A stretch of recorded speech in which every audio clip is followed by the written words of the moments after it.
Hello, and welcome to our podcast, Where the Dark Corners Are.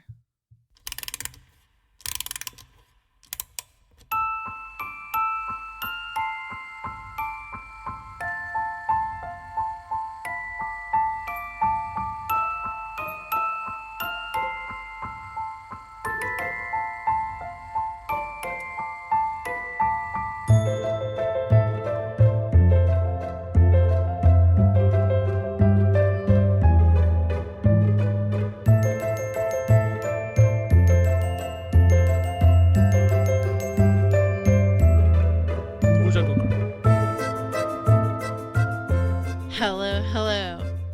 I am Vina, and I am your Dark Travels hostess. Tonight, the gang is all here, including the panda. Road trip with the panda.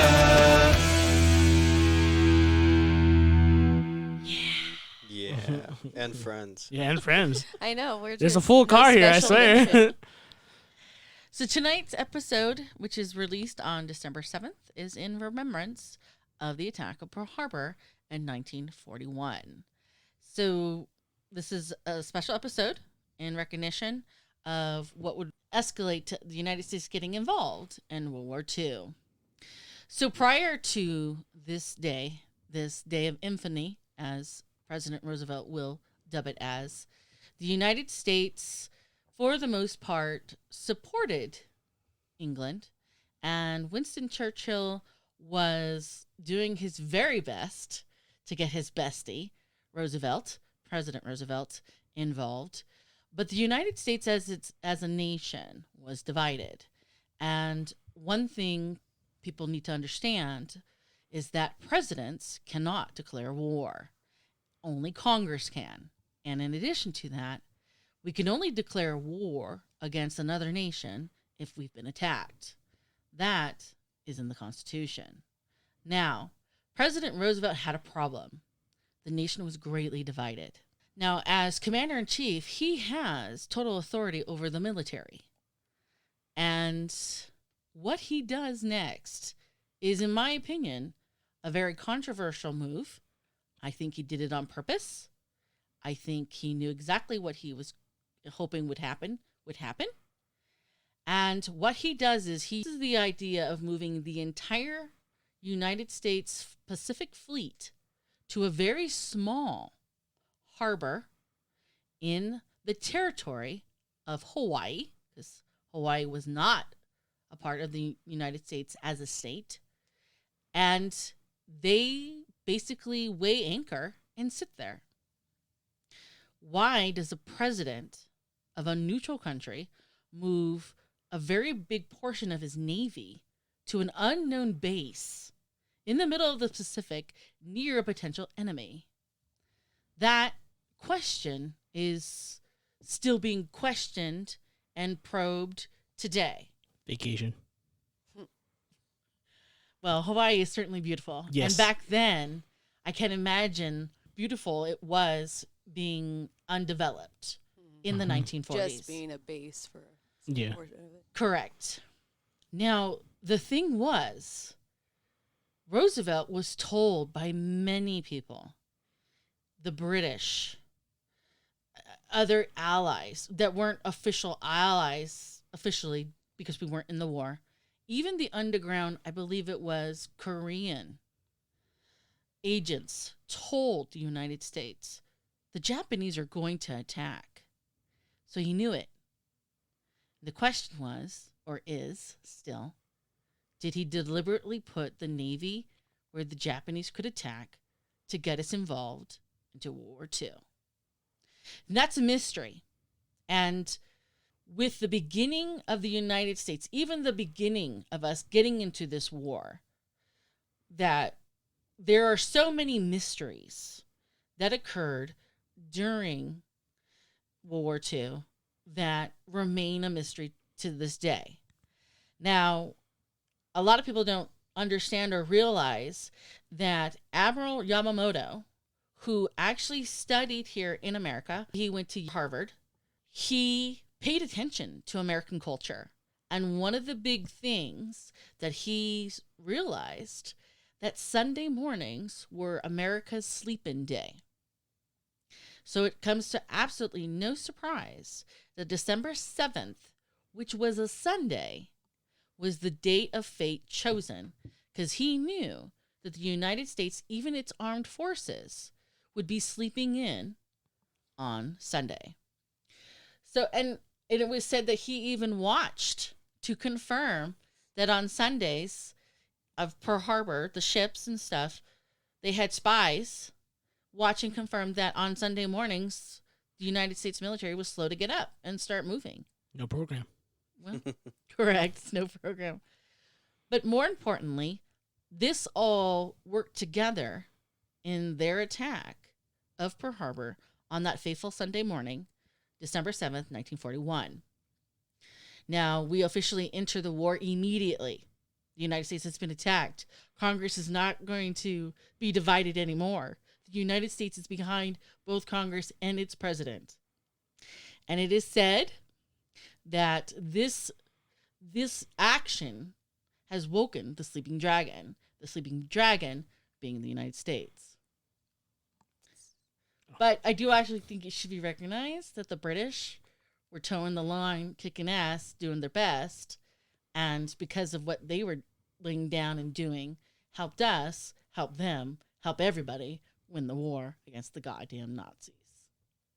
Which I don't like. But either way, let's talk about some of the mysteries that still remain unsolved to some degree, with the exception of one. Well, allegedly. Maybe it's a cover-up, too. Maybe. Mystery failure. So, Panda, you want to kick us off? Me? Oh, God, do you think I'm driving here? Beep, beep.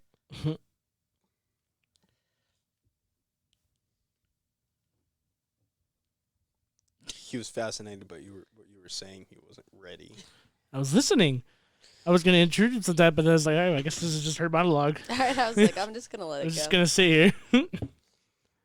Yeah, so everyone knows the Battle of Pearl Harbor, but no one knows about the Battle of L.A. Los Angeles. Yeah, I don't know any other L.A., so you call it what you want. So, yeah, so after December 7th, 1941, everyone on the West Coast the whole country of the United States is on high alert, and now we're going to war. And due to the fact that Hawaii was bombed, there's basically a mass-wide panic on the West Coast, at least, of what if they come for us next? And so the United States fortifies the West Coast from Seattle to L.A., all along the West Coast, but you never know, because now there's rumors circulating that the Japanese are here on the West Coast, which, there are a lot of Japanese do live on the West Coast, because it's They migrated here. Yeah, migrated over here. So they fortified the whole coastline. Anti-aircraft guns, radars, all across the board. They're just fortifying it just in case something would happen. And so, every day they start practicing air raids because, everyone heard the news of Germany bombing Britain and, when is it our turn? So that actually comes to light, and we actually do. Most people don't know that we actually were attacked by the Japanese another time on the United States ground on February 23rd, 1942. So 3 months? 2 months? About 3 months, yeah. After Pearl Harbor, a Japanese submarine actually surfaces near Santa Barbara and fires on an oil field on Santa Barbara. Now, fortunately, nobody was killed, and the damage was only minimal, because when they attack, it's just one submarine, and they must not know the lay of the land or did any real structural damage. So now, the West Coast is definitely on high alert, and essentially what they did is in L.A., they manned the guns, and, statewide alert, just, they're coming. Be ready. It started like at 7 o'clock at night and then until the lockdown didn't stop till about 11 at night. So the next morning in the a.m., around 2 a.m., a total blackout was ordered of all of L.A. So all the lights are turned off throughout the city, and 3 radars confirmed that there's an unidentified target flying towards L.A. So 3 separate radar stations have identified that something is miles away from LA and coming into the city. So this is where they realize, oh shit, this is it. So they caused the blackout, they caused the lockdown, and they tell to all the what do they call them? The air raid wardens. So these are basically volunteers, anyone who's had any prior military experience, to man the guns that they've now established in these cities, to wake up, come man these guns, and start firing at the first sight of any sort of enemy. So at 3:16 a.m., they start firing everything to the sky. They have the searchlights on, looking for the enemy in the air, and just start firing. They fire over 1,400 anti-aircraft rounds into the sky. So it goes on for at least an hour. And at 7:21 a.m., when the sun finally rises, they lift the lockdown. So after everything was said and done, there was no signs of any sort of plane shot down, any signs of wreckage of any sort of aircraft in the air. So what are they shooting at? That's the thing. That's the mystery, is that the unidentified object was never found, or any signs shown of any sort of wreckage of being shot down. The only damage that happened was from the flak that came down from the anti-aircraft rounds, came back down to the city and did some structural damage to buildings, and 2 people So died. like the shell casings. No, so when you shoot an anti-aircraft round, there's flak that comes out when it explodes in the air. Okay. So it shoots shrapnel shrapnel in the air, and the shrapnel stuff will come back down if it doesn't hit anything. So if you're not hitting anything, then nothing's going to happen. So the director of the Navy claimed this was a false alarm, and we made a mistake. There was no air raid, this and that. But then someone else started stating, oh, there was planes there. We shot down 3 planes, but there was nothing there. Local law enforcement went searching for any sort of wreckage or anything like that. But at this rate, they've shot at nothing in the air. Even though they had 3 different radio confirmations. Radar. Radar. Yes. So that something was in fact flying towards LA and in fact made it to LA, and they unleashed hell into the sky. Like 1,400 rounds, that's a lot. Like that's a lot of guns shooting. Like the whole, like you know, it's not like bullets. It's not like pop, pop, pop. It's like explosions, big rockets. Right. big explosions happening in the air. So do you think it was an alien, a UFO? I don't. Well, that's the thing is, so when they start, everyone wanted to know, why are we shooting them? Why are we doing this? So the story comes up throughout the war, but they kind of try to bury it. So then they started stating that there were weather balloons that actually were being sent out right before the radars found it. So which kind of hits the correlation of the time when the radars found something. So then they maybe think, oh, maybe there's a weather balloon, but they didn't find any sort of weather balloon. But then again, it could have been obliterated.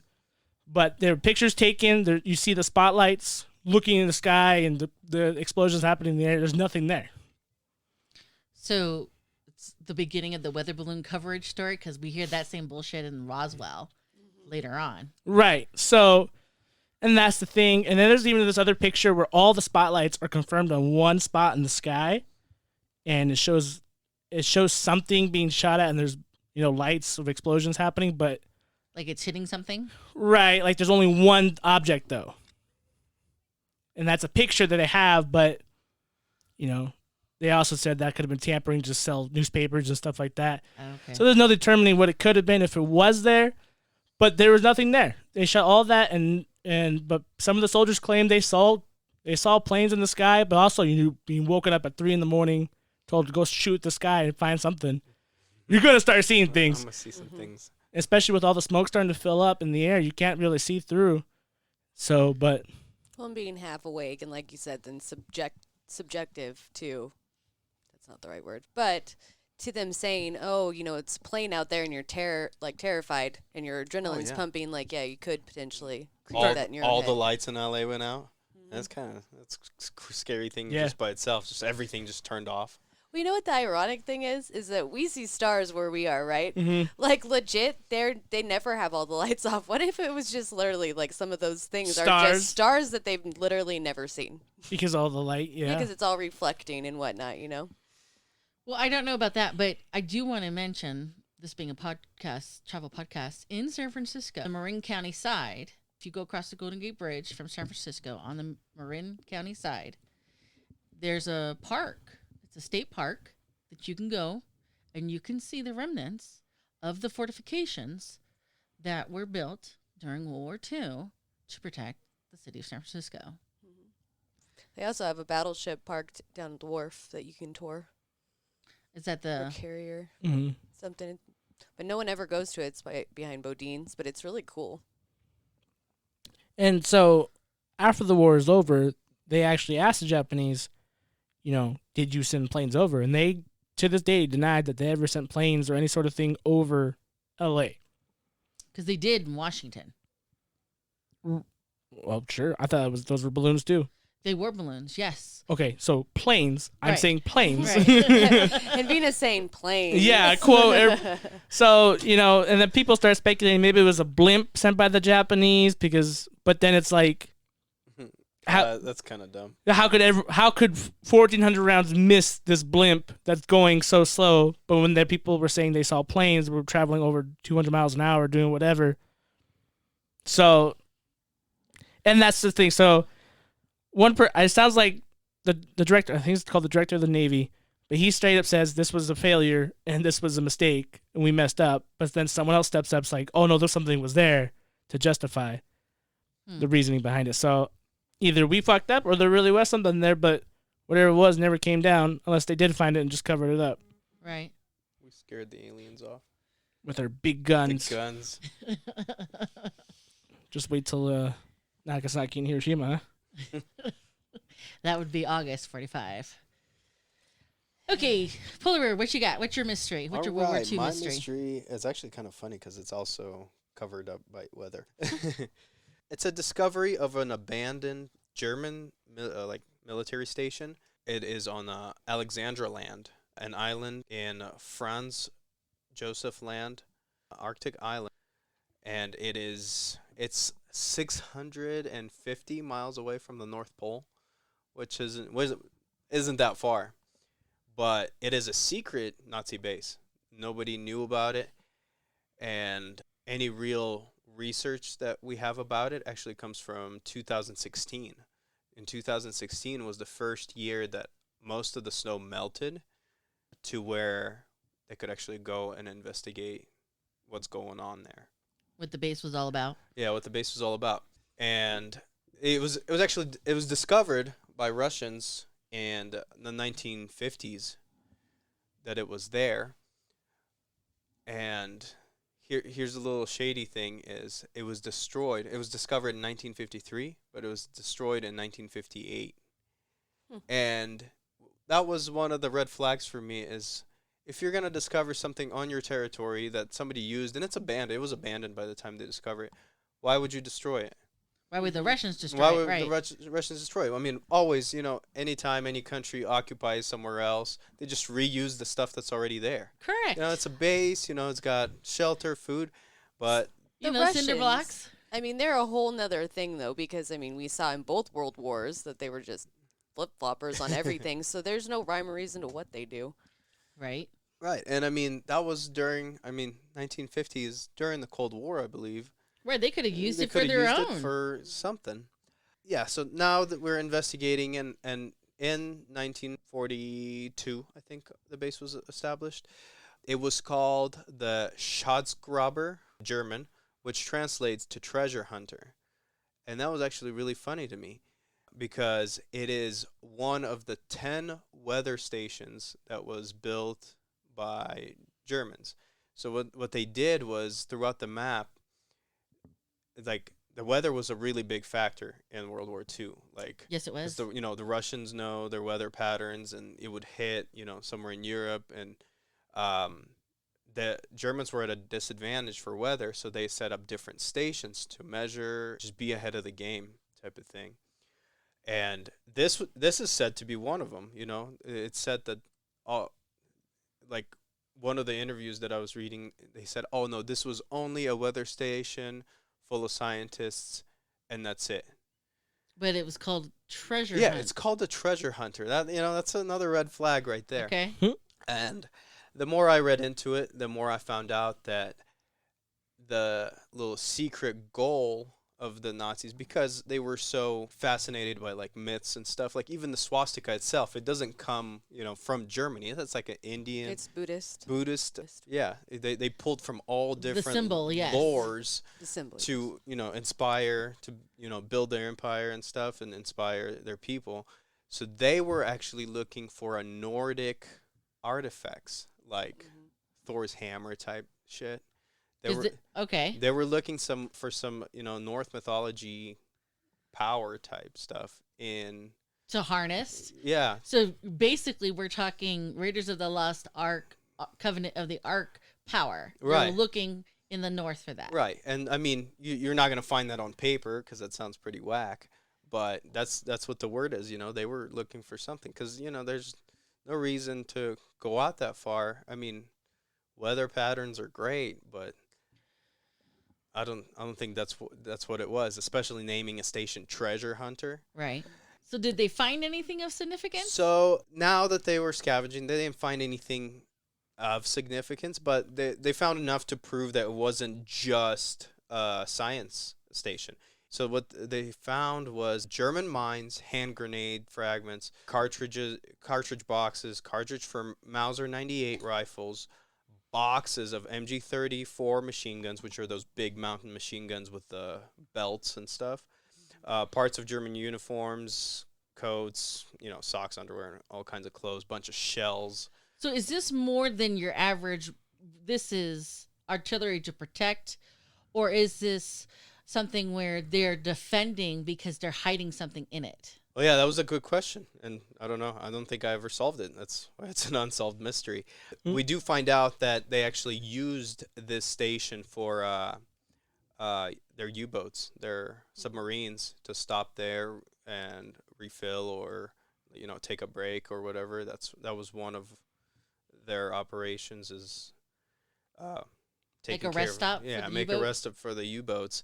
And then so there's actually a little story that you read about it, and it said that they ran out of food while they were there. It's cold, there's nothing else there. And I mean, and that's there's kind of two ways you're going to go. Are you going to believe what the story says, or are you going to kind of like, maybe that's a cover-up type thing? And the story says that they ran out of food and they started hunting polar bears. Ironically, I have to do this story to survive. And they started eating polar bears because that's the only thing that's out and about. The rivers are frozen over. And I mean, if you haven't seen a polar bear, those things are fucking huge. And they're not like black bears where you make some noise and they run away. They are the apex predator, and they're not scared of anything. It sounds like he's establishing his dominance in this podcast. Yeah. That was a superior They bear. eat pandas for breakfast. You have a bamboo stick coming at your face. Either way, so they started hunting him, and it said that the scientists or military men that were there, they didn't know how to cook bear, and they undercooked it. And when they ate it, it was full of parasites, and so everybody at that station got sick. Did the fucking Nazis die? Allegedly. The ones at the station, they didn't. So they all got sick, and they called for help, and which was kind of weird to me. Like, even though the U-boats stopped there every so often. Either way, they sent out an airplane to go pick them up and evac them out of there. And funny enough, when the airplane lands, it broke a wheel, so it couldn't take back off. So they had to send another airplane out to bring a wheel to fix the first plane to evac everybody else. By this time, the parasites kind of take their toll on the crew, and it said that the leader of that base, the crew, he was in like an altered state of mind when they went to evac them. They had to strap him down to the bed so he wouldn't cause a riot and fucking Panic in the airplane. Yeah, and that's what I'm kind of questioning about. Does polar bear parasites? And, it's like it made them crazy. It's not only like they ate something bad and they had they were throwing up for a while. It actually made them crazy, and that's the mystery behind it, is whether it was they really actually a polar bear. polar bear, was there something out there with them, and why did later on when Russians did find that base, why didn't they use it? Why did they destroy it? And that's kind of like we've talked about. It might, that's what like the movie The Thing is based off. People in the middle of the snowy thing, and John Carpenter's. Yeah, Mhm. something going on in there. So that's what my unsolved mystery. I don't think that it was just polar bear meat that made those guys. And it was whack. disgusting or volatile enough for the Russians to destroy it later. Yeah. Yeah, I think we all know that Hitler was doing lots of experiments. He was trying to harness electricity, which is why they think that they had so many weather stations, was because they were doing electricity experiments and whatnot. But it's well known that he buried all of his treasure underground and put like supply caches on top of it. So I mean that would make sense for like the U-boats and whatnot. I mean, And we've talked about the hidden station, Hitler station in Ukraine. Correct. We had a whole podcast Right. about that one. well, and it's well known that he was doing experiments on people, on having a scientist do experiments. So I mean, these could be scientists there for weather under that guise, but really, like they all could have gotten sick based on whatever they were testing out, making a new weapon, trying some type of gene therapy because they were so into DNA. I mean, who knows what they were doing? That's Right. possible too, like that. All right. They were becoming draugrs. Mm-hmm. Norse mythology. Yes. They were doing Yes. bath salts. Vassals. If that's a thing, See that can polar I bear? please I'ma eat be that polar the bear. winged badass in that movie? What's her name? She's so cool. She's the starts with a V. Valkyrie. Mm. Valkyrie. I that'd be love good, her. Yeah. All right, Samantha, what's your mystery? Well, my mystery is about the plane called Lady Be Good, which was a World War II bomber plane that magically disappeared. So the story starts on 2:50 p.m. on April 4th, 1943, when 25 B-24Ds of the 36th Bomb Group took off from an Air Force base in Libya for a bombing attack against Naples, Italy. So they were taking off in staggers, they were staggered takeoffs, so they were all going out in different waves, and Lady Be Good was the last one to go out. It's kind of funny because this is her first and last mission, but ironically, she was a new aircraft, and her crew had just arrived a couple days, like a week before they did this mission. So she's a new plane, this is a new crew, and they go out and they, spoiler, mysteriously disappear. So, like I said, first and last mission, she was the last one to take off, and all of them start to go, but then they get hit with weather, so they turn around and all of them come back except for Lady Be Good. Right? No Yes. one knows where Lady Be Good goes for 16 years. It becomes a mystery that whole time. But it's said that she actually reached her destination at 7:30 that night, but they couldn't see where they were supposed to drop their bombs, so they went to turn around. They had no visibility, they were losing fuel, they were heavy, so they dropped their ordnance in the ocean to lighten their load and conserve fuel. So at around 12 a.m., Lady Be Good, who was flying alone, encountered even more issues. Her pilot reported that their automatic direction finder was not working and that they needed directions to the airfield. They never got those directions. So they flew over the base and into the desert. Oh no. Right? You overshot it. No! So at 2 a.m., they're starting to lose fuel. So the crew parachutes out, and she is slowly losing fuel. So she's slowly descending into the ground, and she hits and crashes 16 miles from where they departed. This is all going to be important in a second because, spoiler alert, my mystery is not a mystery. So a search and rescue crew goes out to try to find her, but they never find the aircraft and they never find the people. So 16 years later, on November 9th, 1958, a British exploration team. So I saw that it was just an exploration team. I saw that they were out looking for oil. But they go out on a plane over the Sahara Desert and they see a crash site. So they radio it in because they can't get down there. And then in May of 1959, a team actually goes out to search that location and they find Lady Be Good. But not her crew. And because of like the dry conditions of the desert and the way that she slowly descended, she's like a time capsule. She's perfectly preserved. So it literally looks like the crew just happened to leave. Like it doesn't really even look like a crash. Like I have a picture of it. So I mean, it does look a little bit like it, and you have to. The context of this picture isn't great, but when you actually look at the plane itself, it's literally just split in half. Right. It's like pretty intact. Right. It's like the dirt softened it. I don't really know how that works. I never thought about hitting the dirt before. Yeah. Just landed. Yeah, Just landed in just the landed. Lined bro. it in, yeah. Well, so that's a question, right? Why did they not land the plane? So it gets even more crazy because the plane's broken in two, but it's perfect. They find containers filled with water, a flask with coffee, and the crew's personal possessions. They find that the 50 caliber machine gun on the plane actually still works 16 years later. They also found that a radio and one of the engines was functional. So she was still working. She still worked. They were firing the gun. They could turn this engine on, and there was a radio that was still working. So they don't understand why the crew jumped ship then. They didn't at first. So when they get there, they notice there's no bodies, so they assume that the crew must have bailed out.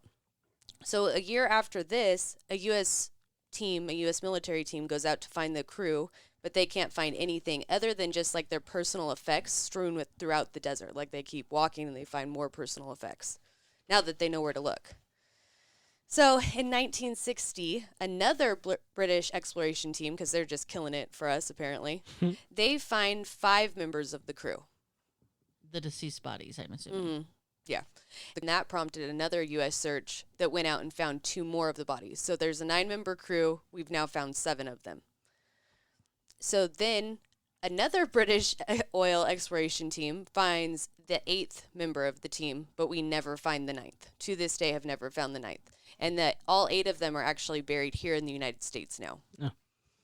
So they also found a journal of Lieutenant Robert Toner, which detailed their last days. So this is what they think happened. The crew must have thought that they were over the Mediterranean Ocean. When they bailed out, they didn't realize that they were over the desert. So they bailed out thinking they were bailing out into the ocean because she was going to crash. Instead, they were over the desert. So they were further than they anticipated.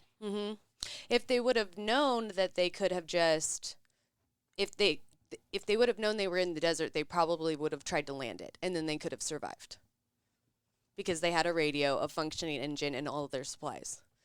So, But it still doesn't make any sense why they would bail if they had a radio and a functioning engine. well, because they thought they were going to crash into the ocean because they were losing fuel. So they thought that if the plane crashed, they were going to drown. They wanted to get out of the plane for the best chance of surviving, I'm assuming. Well, that's a mystery. Yeah. Right? So they found one person was dead on impact, and that person was found semi-close to the plane because the plane was only 16 miles from where they had bailed out. The rest of them appeared to have met up and attempted to make it back to the base. They thought that the base was only 100 miles away. It was actually 400 miles away. And it's kind of remarkable because they never should have survived for as long as they did, first and foremost, in those types of conditions. They thought that the average person would have only been able to walk 30 miles in those types of conditions. But 5 of them went 78 miles, and one of them went 109 miles. So he actually would have made it to the base if their calculations were correct. No. Isn't that crazy? Damn.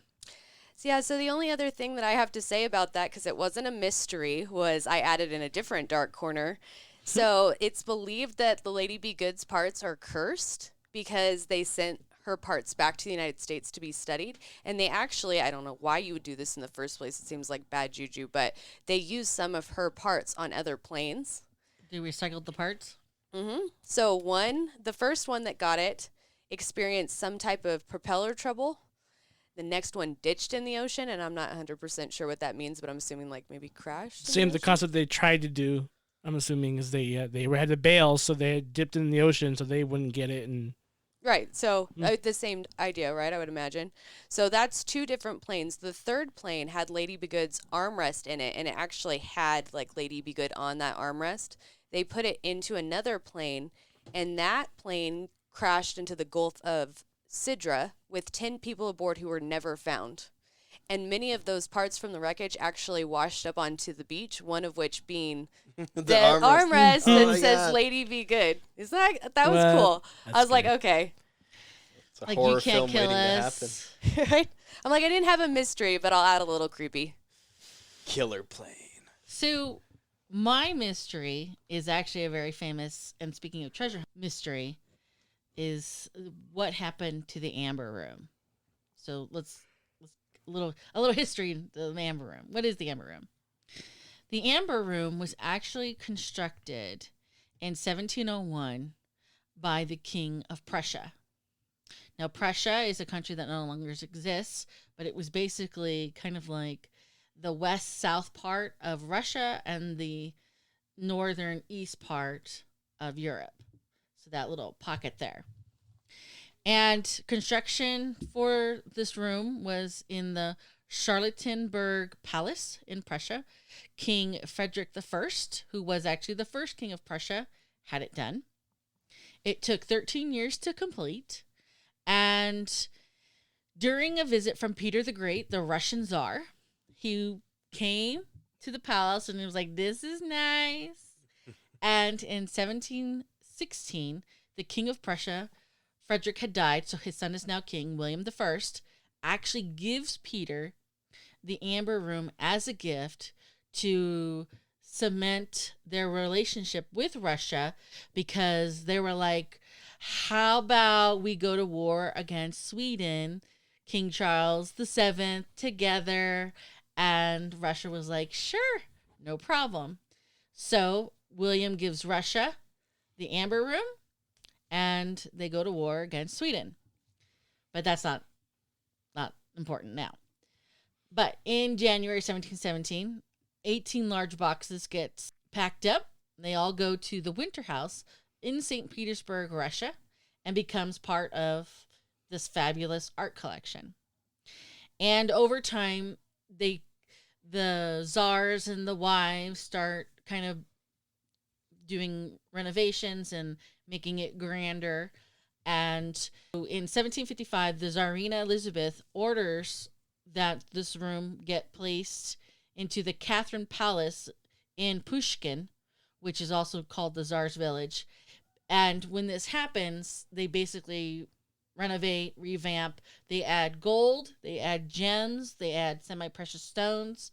So now it's expanded from just amber and amber paneling to this beautiful sparkling room.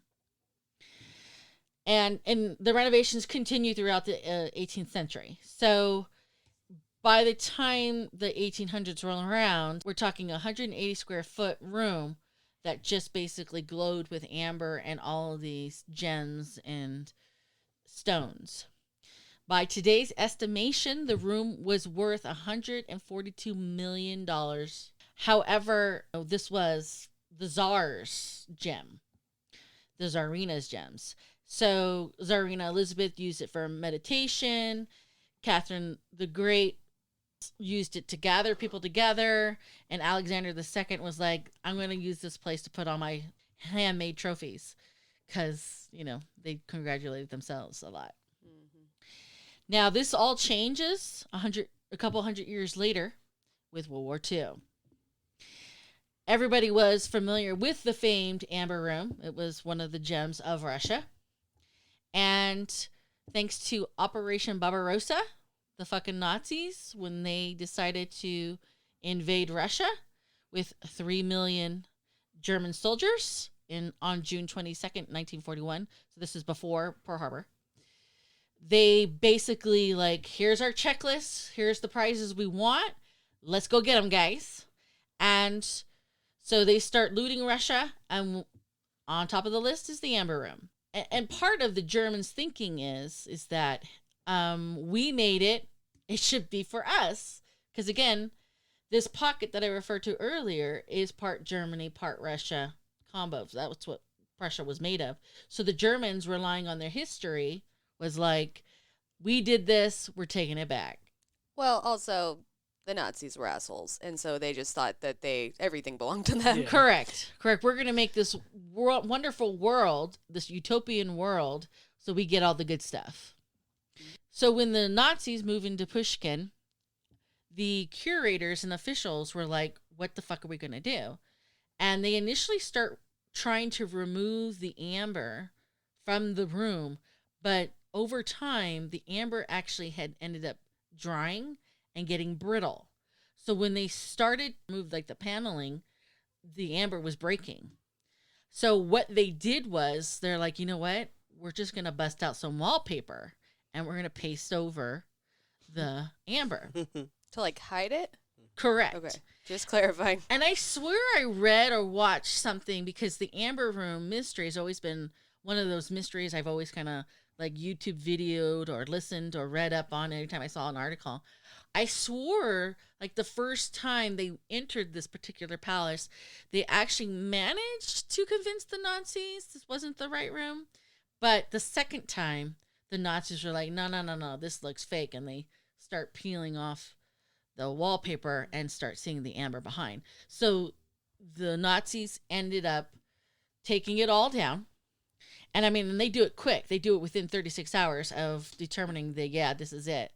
And they pack up 27 crates. So, I mean, here we've gone from this one scenario where it's just basically kind of like a wall from the King of Prussia to this whole room with gems and gold in it.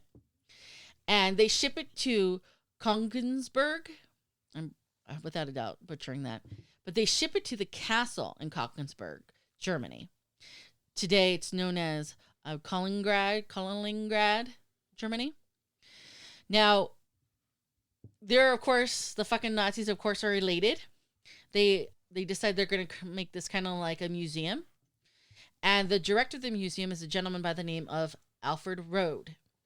And he's like elated, ecstatic, and he even starts studying how they kind of made this amber and all this wonderful design. But by 1943, the United States are in. We've been in for approximately a year and a half-ish. And he's starting to get worried that with the Allies kind of really fighting back, that the castle will become a target. And he's right. In the following year, August of 1944, we start bombing this castle, and the castle actually does get hit. And so what they do is they're like, we got to pack this shit up. We got to hide this. When we win the war, we'll just unpack. Because again, the Nazis were prepared to come back a third time, you understand. They had plans like, okay, we'll retrench now, but we're not, this isn't over, bitches. They're wrong. But either way, the point is that at this point in time, what happens to the Amber Room is the mystery. Some say it got destroyed with the bombings. Some say while in transit in hiding, the Allies with the bombings, they got destroyed by the bombings in transit to their hiding spot. But some argue that it's actually in the bottom of the Baltic Sea. And this to me is a valid potential ending, because the Nazis, the fucking Nazis, had the habit of hiding their treasures in certain lakes with the intent to pull them out later. I mean, Lake Topaz alone has so many things in it. I mean, I can't remember the country that's got control of Lake Topaz, but they're like, no more treasure hunting because of how many people want to go in and get all the Nazi treasures that they know the Nazis were dumping. The residents said, we saw them doing it. But the point is that I think to some degree that the Baltic Sea is potentially where the Amber Room, the remnants anyways, is. Now, the curious thing, and speaking of curses, they believe of something called the Amber Room curse. People who have basically been involved since the removal of the Amber Room has been a bit interesting. Like, for instance, the museum, and I'm using air quotes when I say that, the fucking Nazi museum curator Rode and his wife actually end up dying of typhus while the KGB is investigating them and the whereabouts of the room. But, I mean, it's the Russians, so they do questionable shit all the time. Ukraine obviously being the most recent. A general Guzev, a Russian intelligence officer, even dies in a car crash after he talked to a journalist about the Amber Room. So he's dead. And strangely enough, an Amber Room hunter, the treasure hunter, and former German soldier George Stein was murdered in the Bavarian forest in 1987. You know, obviously he's on the trail for the Amber Room. So people who are involved in the Amber Room just mysteriously Poof. not make it. They don't make it. But to this day, they still don't know where the Amber Room is.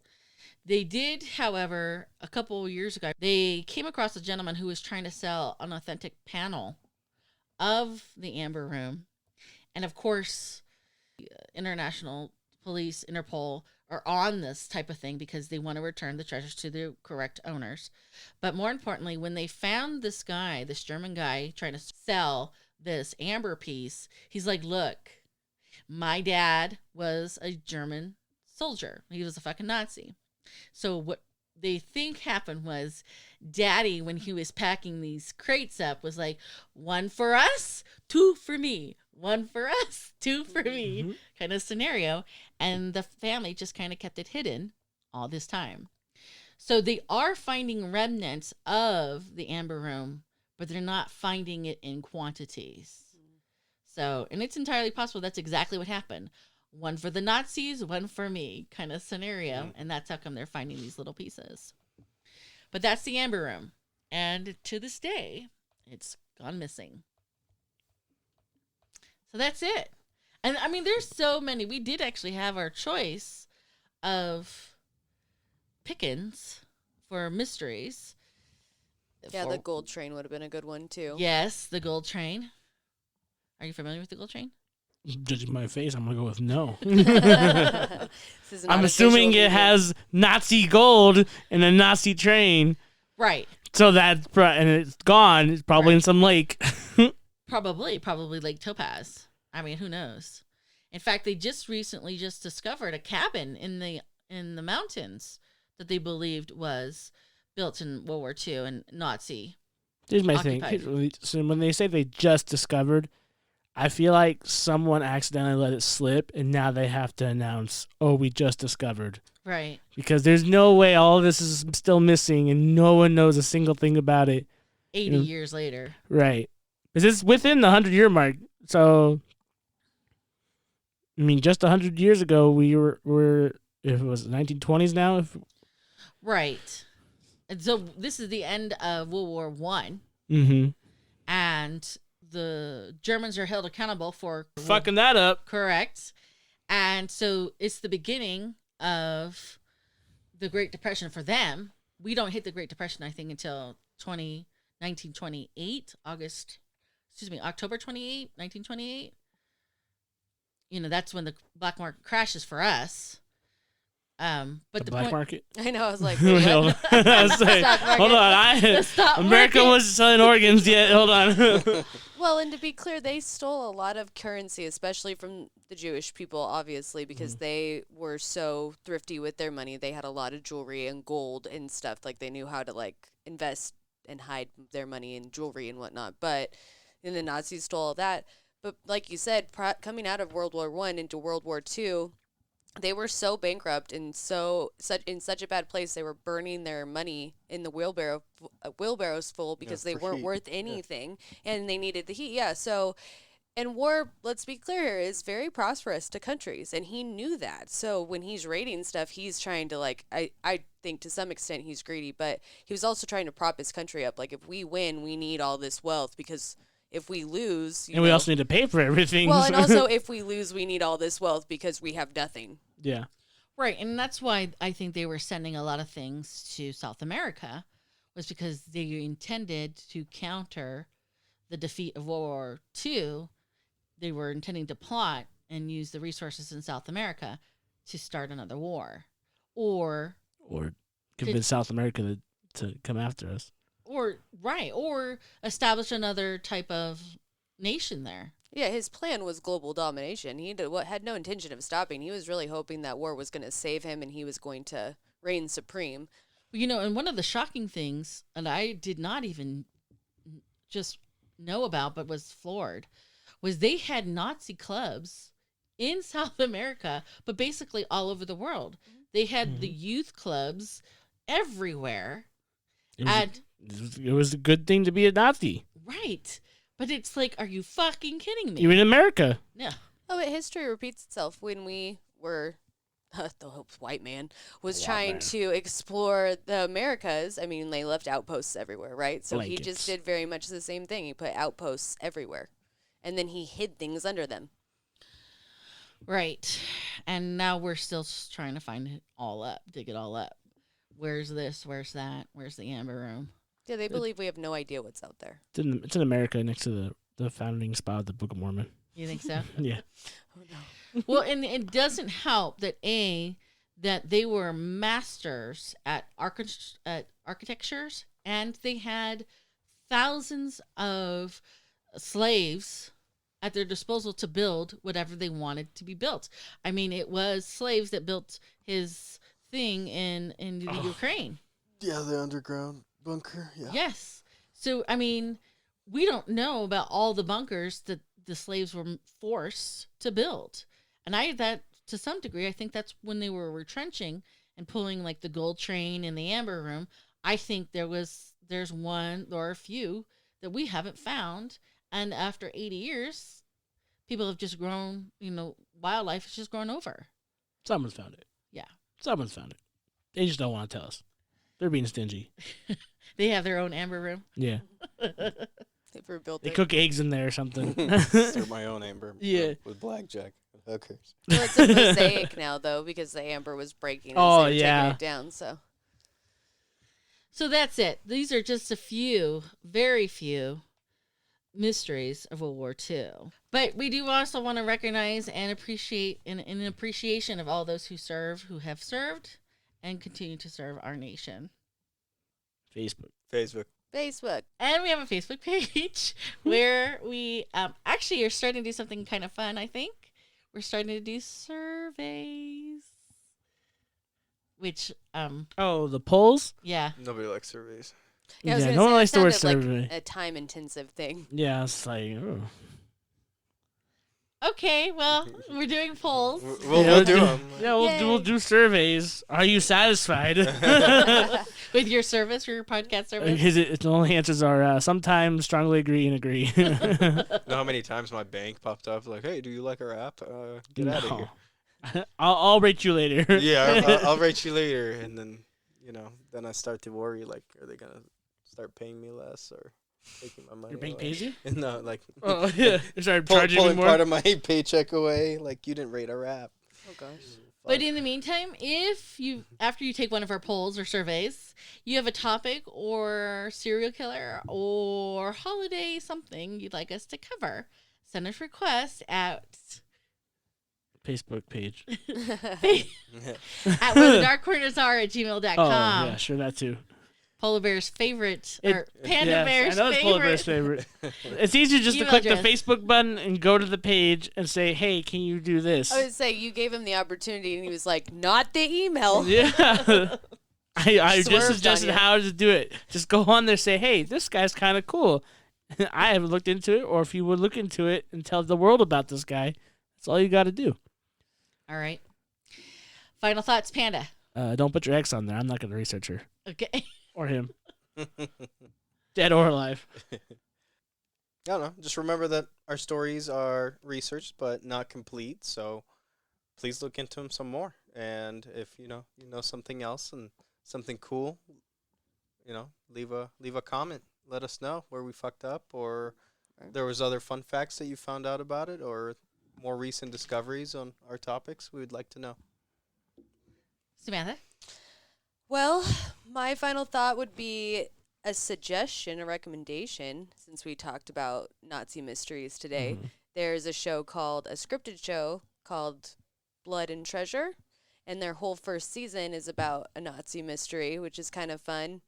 And they do interface it a lot with actual history, which I like from a scripted series. Like if you're going to put it up against history, I want it to be as accurate as possible, and I think they do a really good job. So since it's winter and we have nothing to do, go binge Blood and Treasure. Blood And our podcast, obviously. but where can they find that on? CBS, I believe. Okay.